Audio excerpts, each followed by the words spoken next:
belum bisa pakai fasilitasnya karena ternyata kan kartunya baru. Ya, nomornya juga baru. Nah, kalau peserta BPJS versi yang lama itu kartunya kan dikasih kartu fisiknya. Nah, kalau peserta-peserta yang baru udah nggak ada kartu fisiknya. Semua kartunya ada di aplikasi BPJS. Assalamualaikum warahmatullahi wabarakatuh. Terima kasih telah mengklik link video ini. Semoga kita semua dalam keadaan sehat walafiat dan dilancarkan segala urusannya. Sebelum nonton video ini, silakan subscribe dulu ya. Assalamualaikum warahmatullahi wabarakatuh. Ketemu lagi bersama kita. Kali ini kita mau ngapain?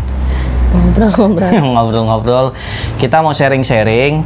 Jadi karena kebetulan kemarin kita punya pengalaman yang mungkin bermanfaat kalau di sharing, karena kita juga nyari informasinya agak lumayan effort ya.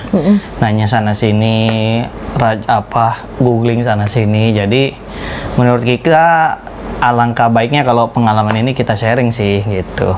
Jadi pengalaman apa?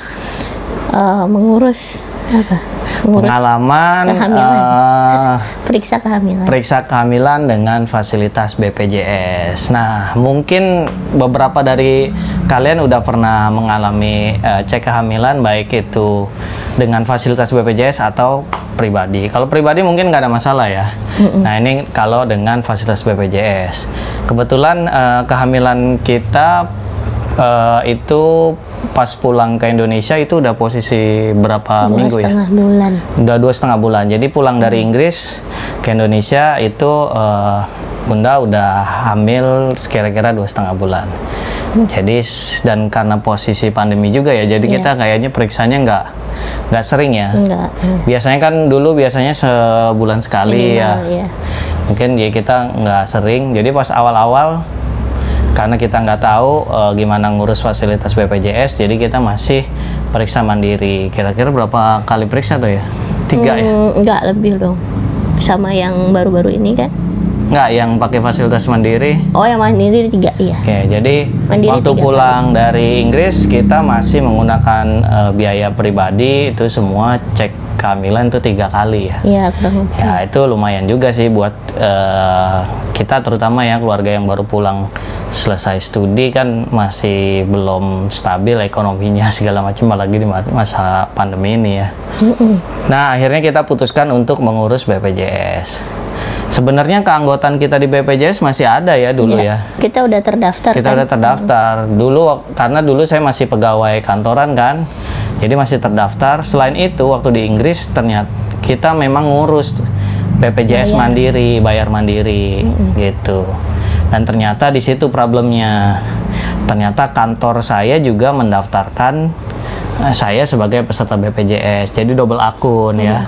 Akhirnya waktu pas kita di Inggris sempat mau bayar pribadi lagi, itu udah nggak bisa. Akhirnya karena diketahui kita di luar negeri, sama BPJS disarankan di freeze aja akunnya. Nah, waktu itu selesai pulang dari Inggris, kita ngurus tuh ke BPJS, ke kantor BPJS Kesehatan untuk reaktivasi lagi. Ternyata nggak bisa karena masih double akun gitu. Akhirnya kita tutup, dan kebetulan waktu itu akhirnya karena Bunda statusnya udah pegawai ya, pegawai, jadi BPJS-nya tadinya atas nama saya, terus sekarang jadi maksudnya nomor induknya ya. Nah, terus jadi nomor induknya ke Bunda karena dibayarin sama kantornya, akun induknya gitu. Nah, di situ ternyata masih masalah, jadi saya harus mencabut nomor akun BPJS-nya dulu ya, yang lama menyatakan karena saya udah resign. Gitu sih. Itu intermezzo aja, intro aja. Kenapa kita akhirnya sekarang jadi peserta BPJS yang non mandiri karena udah di cover sama kantornya Bunda gitu. Jadi kita udah nggak jadi peserta mandiri lagi. Nah, dari situ bermula ternyata fasilitas BPJS kita nggak bisa langsung dipakai ya. Iya, ternyata masih butuh sedikit yang harus diurus lah. 2-3 bulan. 2-3 bulanan gitu. Jadi waktu setelah selesai jadi peserta BPJS dari kantornya Bunda, itu kita nggak bisa dipakai, belum bisa pakai fasilitasnya karena ternyata kan kartunya baru. Ya, nomornya juga baru. Nomornya juga baru. Nah, kalau peserta BPJS versi yang lama itu kartunya kan dikasih kartu fisiknya.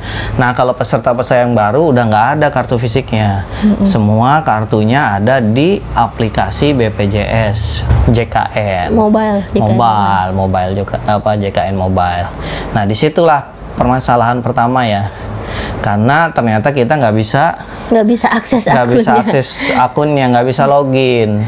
Sebenarnya nggak tahu ya masalahnya di mana ya. Udah pakai email beda juga udah. Iya, jadi waktu kita daftarin, permasalahan pertama, waktu kita daftarin kita double account.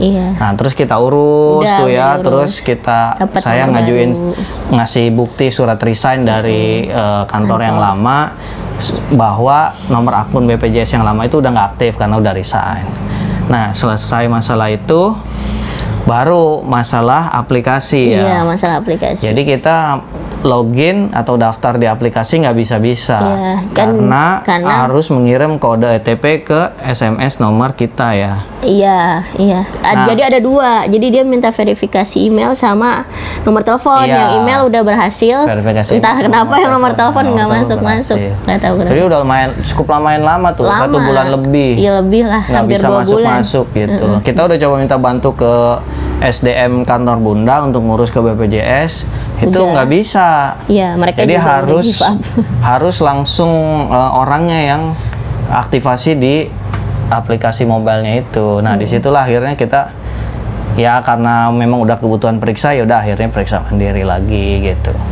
Biaya mandiri akhirnya selepas hampir 2 bulan baru bisa masuk akunnya ya, entah kenapa, apa karena error akunnya, apa karena apa gitu, baru bisa. Nah, setelah bisa kita coba ngurus ke kita ikutin prosedurnya ya. Iya, ikutin prosedur. Jadi basicnya, prinsip dasarnya, cek kehamilan itu kalau mau pakai fasilitas BPJS layanannya harus ke Vaskes tingkat 1 ya. FKTP namanya. FKTP Vaskes tingkat pertama dan diperiksanya oleh bidan. Gitu. Jadi normalnya cek kesehatan, cek kehamilan pakai fasilitas BPJS dicek oleh bidan. Gitu. Termasuk lahirannya defaultnya juga lewat bidan, lahir persalinan normal. Gitu. Nah, waktu itu kita coba ke klinik karena kita terdaftar di klinik Bekasi FKTP-nya. Nah, itu gimana tuh, Bun? Terima kasih telah menonton. Silahkan klik video selanjutnya ya. Dan jangan lupa subscribe channel kita. Wassalamualaikum. Dadah.